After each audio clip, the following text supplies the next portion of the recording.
That's really weird. A rabbit just came around over this way, came out from here, he jumped up over here, and then he launched running right across the road right there. I wonder if there's a rabbit hole. I bet there is. I'm gonna move the car and see if there's an actual rabbit hole. I was out here filming and a rabbit was right under here. He jumped up this way. He launched himself over the car and across the street. So I'm gonna move my vehicle. I was filming this beautiful Terrence Malick looking field right over this way. And I'm gonna move the car right here. I'm gonna move this car right here, and I'm gonna see if there's a rabbit hole underneath here, because the rabbit didn't make any sense. He just jumped right and he took off. He took off running, so there must be a rabbit hole. Someone parked over his house or his hole, and he just, you know, took off. So we're gonna see real quick. Okay, so we're gonna move. Bluetooth's gonna kick in, so it'll stop right here when the Bluetooth kicks in. We'll see. It usually takes a few seconds before the Bluetooth. We're moving back all the way this way, and I'm gonna see if that rabbit hole. So we're looking. I don't see why the rabbit would have been under there. I didn't see a rabbit when I ran up. Maybe he was crossing the road and came up to my car to try to go under the car, and then I was coming the other way. No, he must have been crossing the road.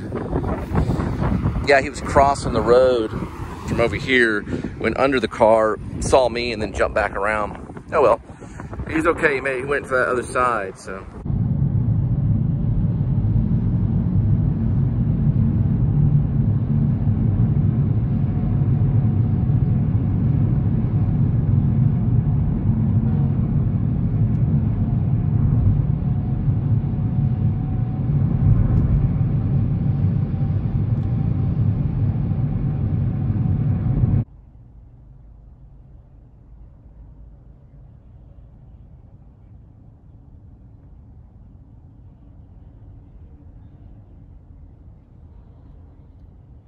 I always thought this trestle was really cool. It's actually really a trestle. It's a railroad opening in the trees coming up right here. I always thought it was really cool looking. It's over by the South Lake. It's coming up about right here. Isn't that cool?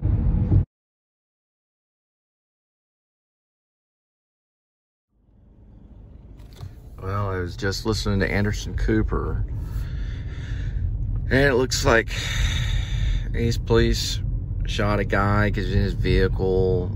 I mean, if that vehicle wasn't moving, we're all in trouble.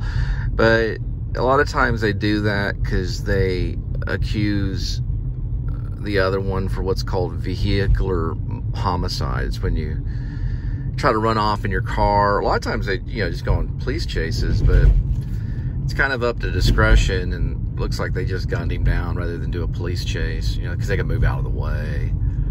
If someone's taking off in their car, they can move out of the way. And that's what these guys, now these cops are actually going to go to jail. The thing is, the reason why is because of where they're positioned. And that's why the, man, I'm talking about this a lot. Almost every time I get on, I'm always mentioning the fact why a police officer is going to jail. But this has to do with the positioning of how they're positioned around the car. Could they move away? Was he trying to ram one of them? And I think we all know that he wasn't going to be able to ram 7 police officers. So probably about 7 of them that go to jail.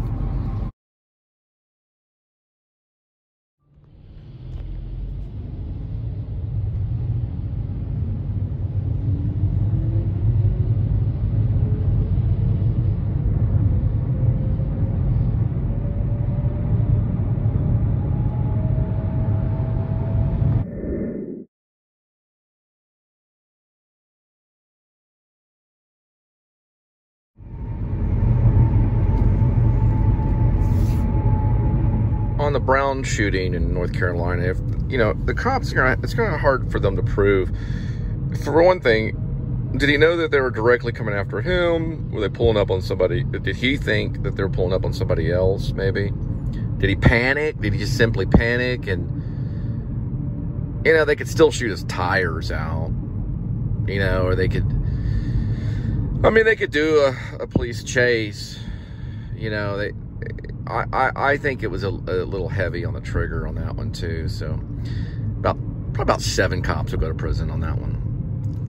Well, I don't know for sure if all 7 pulled the trigger, but whoever fired into the car, which is probably more than one cop to kill him, whoever was the one behind the trigger will go to prison. That's usually how it is. I mean, you can look at the badge as, oh, I got a badge. Oh, I went to police academy and I got a badge. Woohoo! You know, it doesn't matter. You got a gun, you shoot somebody, you do the time.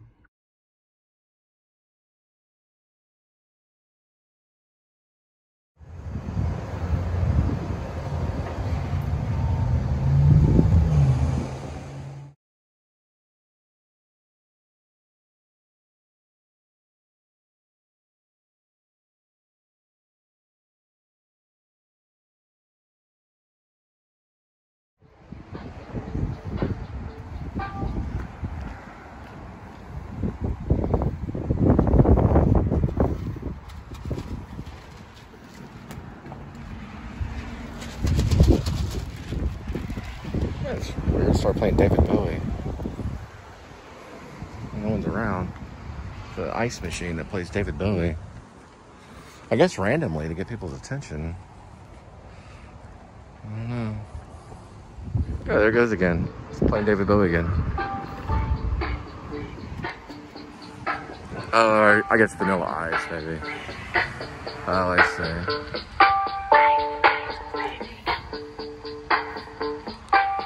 Oh, that's why, because it's ice. Okay, not David Bowie. Vanilla Ice is what it was. That's funny. Oh, there it goes again. It's playing David Bowie again. Oh, I guess Vanilla Ice, maybe. Oh, I see.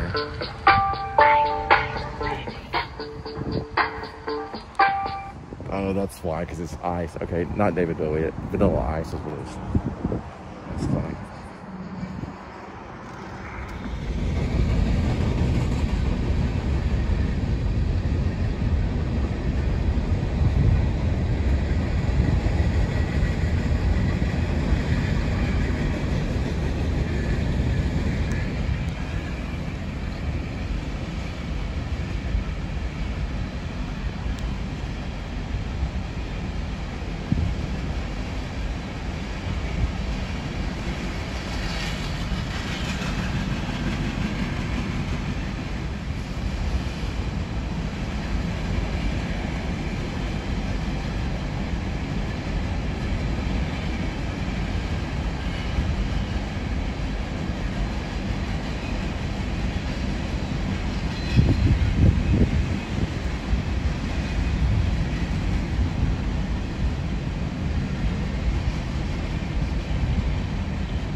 Well, we're here.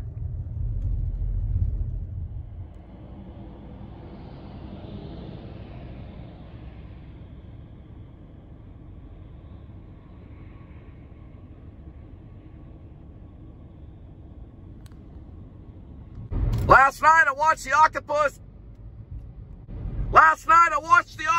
Teacher, and it was a lot of stuff, underwater kind of stuff with the octopus flying around, and there was a shark, and it bit off the octopus's arm. Ahead. It's a really good octopus teacher. It's a really good one. Welcome to the Please Subscribe Show with your host, Cole.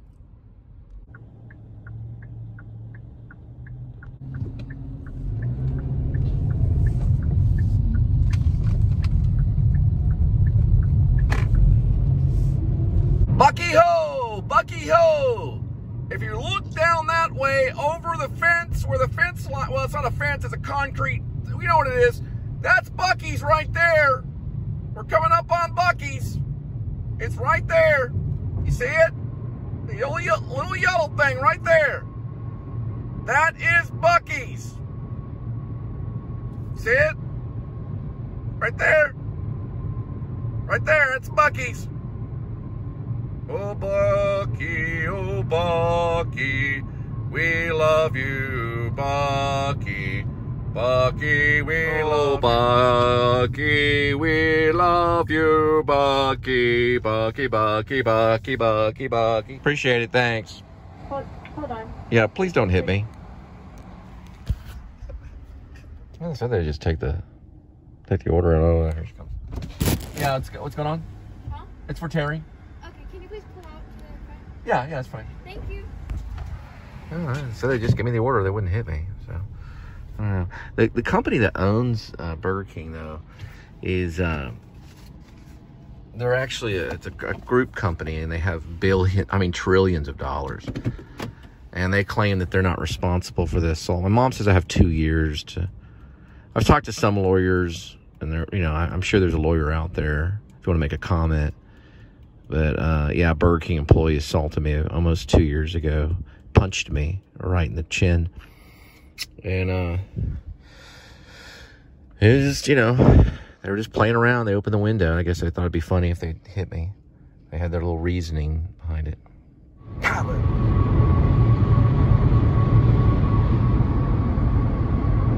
Baxter. That's what his dog's name was. Baxter. Yes, his name was Baxter. Baxter, old boy. You're my dog. According to Google and Google News, Baxter is Ron Burgundy's pet dog and close friend. Oh, Baxter. You're my doggy. Yes, you are, Baxter. Yes, you are. I remember the word beloved pet dog. Yes, I was there in the city of York.